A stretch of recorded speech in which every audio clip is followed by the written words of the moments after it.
हिंदी कहानी कौवे और उल्लू का बैर की कहानी। कौवे और उल्लू का बैर। पंचतंत्र।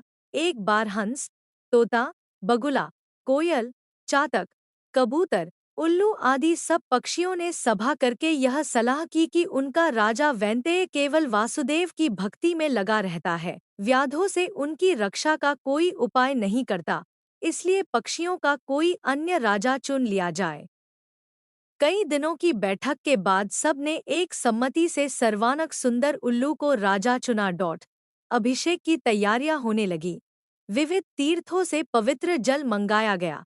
सिंहासन पर रथ लिए सब पक्षी उसके चारों ओर इकट्ठे हो गए। उलूक राज के राज्याभिषेक की बात सुनकर कौवे ने हंसते हुए कहा, यह चुनाव ठीक नहीं हुआ।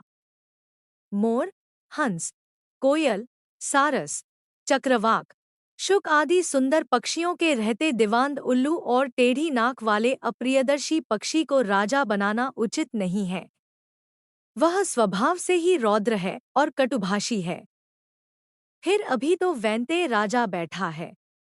एक राजा के रहते दूसरे को राज्यासन देना विनाशक है। पृथ्वी पर एक ही सूर्य होता है, वही अपनी आभा से सारे संसार को प्रकाशित कर देता है।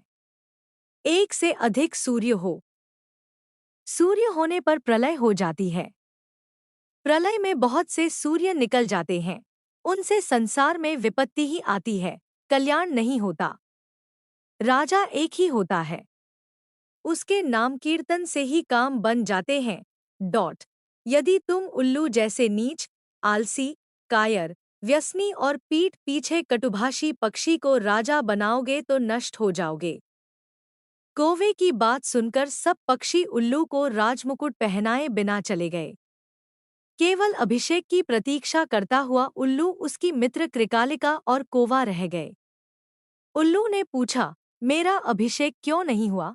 कृकालिका ने कहा, मित्र, एक कौवे ने आकर रंग में भंग कर दिया। शेष सब पक्षी उड़कर चले गए हैं, केवल वह कौवा ही यहाँ बैठा है। तब उल्लू ने कौवे से कहा, दुष्ट कौवे, मैंने तेरा क्या बिगाड़ा था जो तूने मेरे कार्य में विघ्न डाल दिया? आज से मेरा तेरा वंश परंपरागत वैर रहेगा। यह कहकर उल्लू वहां से चला गया। कौवा बहुत चिंतित हुआ वहीं बैठा रहा। उसने सोचा, मैंने अकारण ही उल्लू से वैर मोल ले लिया। दूसरे के मामलों में हस्तक्षेप करना और कटु सत्य कहना भी दुहाखप्रद होता है। यही सोचता सोचता वह कौवा वहां से कहा, मित्र, एक कौवे ने आकर रंग में भंग कर दिया। शेष सब पक्षी उड़कर चले गए हैं, केवल वह कौवा ही यहाँ बैठा है। तब उल्लू ने कौवे से कहा, दुष्ट कौवे, मैंने तेरा क्या बिगाड़ा था जो तूने मेरे कार्य में विघ्न डाल दिया? आज से मेरा तेरा वंश परंपरागत वैर रहेगा। यह कहकर उल्लू वहां से चला गया। कौवा बहुत चिंतित हुआ वहीं बैठा रहा। उसने सोचा, मैंने अकारण ही उल्लू से वैर मोल ले लिया।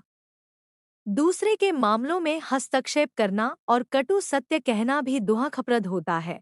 यही सोचता सोचता वह कौवा वहां से चला गया। तभी से कौओं और उल्लुओं में स्वाभाविक वैर चला आता है।